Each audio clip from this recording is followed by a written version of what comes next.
Boa noite, pessoal, tudo bem? Estou lendo Gênesis do 37 até o 41, conta a história de José do Egito. E começa assim: esta é a história de Jacó. Tendo José 17 anos, apacentava os rebanhos com seus irmãos. José no começo, ele, filho de Jacó, filho amado de Jacó, ele era pastor de ovelhas.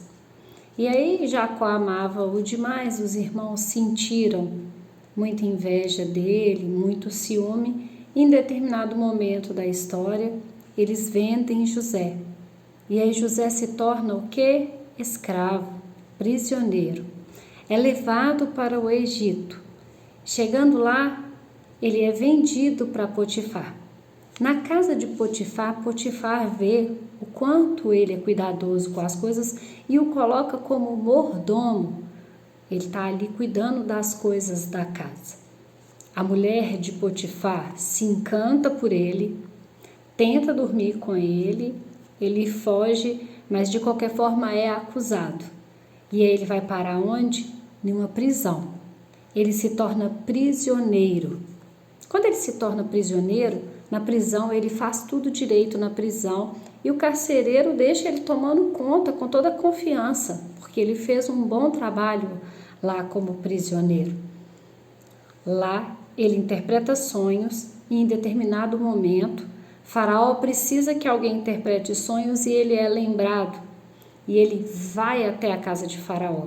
E ele faz o quê? Interpreta sonhos. Ele interpreta o sonho de uma maneira que Faraó fica encantado com o que ele fala, vê a maneira com que ele é sábio e o coloca como administrador de tudo de Faraó, governador do Egito. A gente vai vendo todas as passagens de José e o que a gente percebe é que José foi muitas coisas, Ele cuidou das ovelhas, ele foi prisioneiro, ele foi administrador na casa de Potifar, depois ele vira administrador de Faraó, ele se torna governador do Egito. Mas em todos esses momentos, José, ele não perde a comunhão com Deus. Independente do que ele está fazendo, independente do que ele está vivendo, ele continua com o propósito dele, de ser sábio, de ser fiel a Deus, de não pecar, Ele procura de todas as maneiras, sempre onde ele está, dar o melhor dele. Eu e você, a gente não é o cargo que a gente ocupa numa empresa.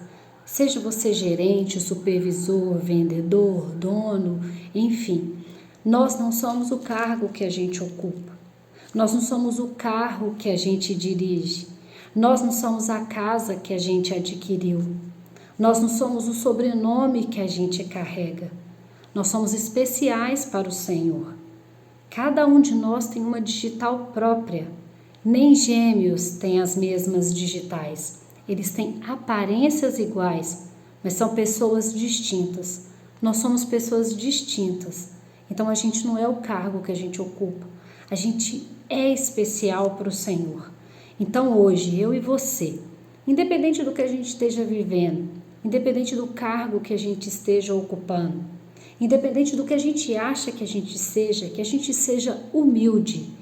Independente do que a gente tenha, que a gente seja humilde, que a gente faça o nosso melhor, assim como José fez o melhor dele, independente de ser o todo-poderoso governador do Egito, ou simplesmente enquanto ele estava lá com as ovelhas, apacentando elas, ou quando ele estava ali como prisioneiro, mas cuidando de uma prisão onde ele estava preso, mas ele fez o melhor dele, ele não mudou a essência dele, ele não mudou o propósito que ele tinha de vida.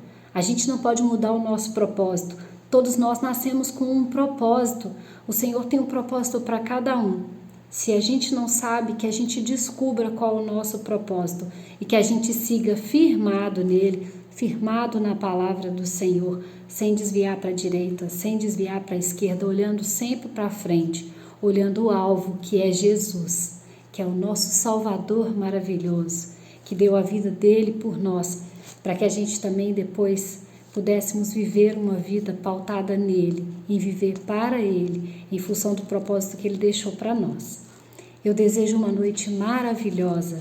cheia da presença do Senhor sobre nossa vida. Fiquem com Deus. Um forte abraço.